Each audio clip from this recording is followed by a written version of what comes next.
Beatlemaniast sai 1960. aastatel eraldi termin, millega kirjeldati hullunud fännide tormi Briti fantastilisele rockgrupile.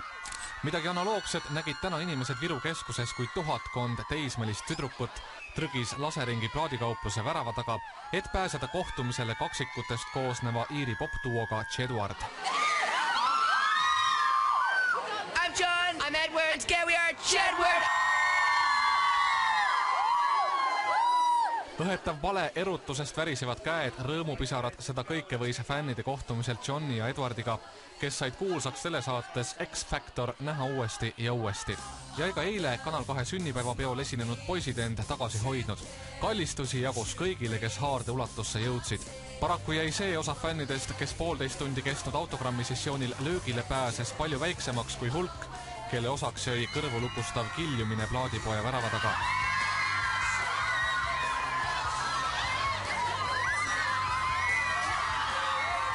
Kohtumine nendega nagu lotovõit või?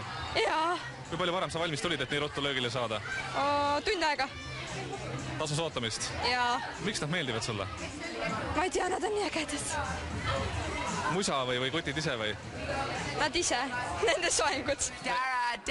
She's got a lipstick on, here I come, da-da-da. She's got a lipstick on it and run, then I'm gone. Here I come, dum-da-dum-da-dum-da-dum. Here I come, dum-da-dum-da-dum-da-dum. I just keep that guy's arm. I guess this is the best part of being famous, yeah? Yeah, it's really cool meeting all the girls and meeting all the fans, kids. This is the best part. All these amazing people from Estonia!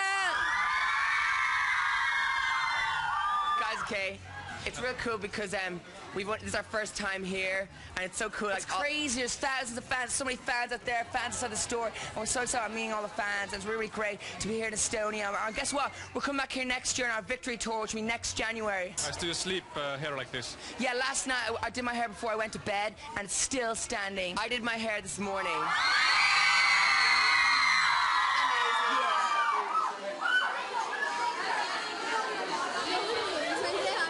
Ja siis tuli lahkumine. Politsei ning turvameestest paleerist varju otsides kihutasid kaksikvennad 1004 minema. Meeleheitel fännid tormasid liiklusesse, et poisse veel tabada. Õnnetusi vahejuhtum õnneks kaasa ei toonud.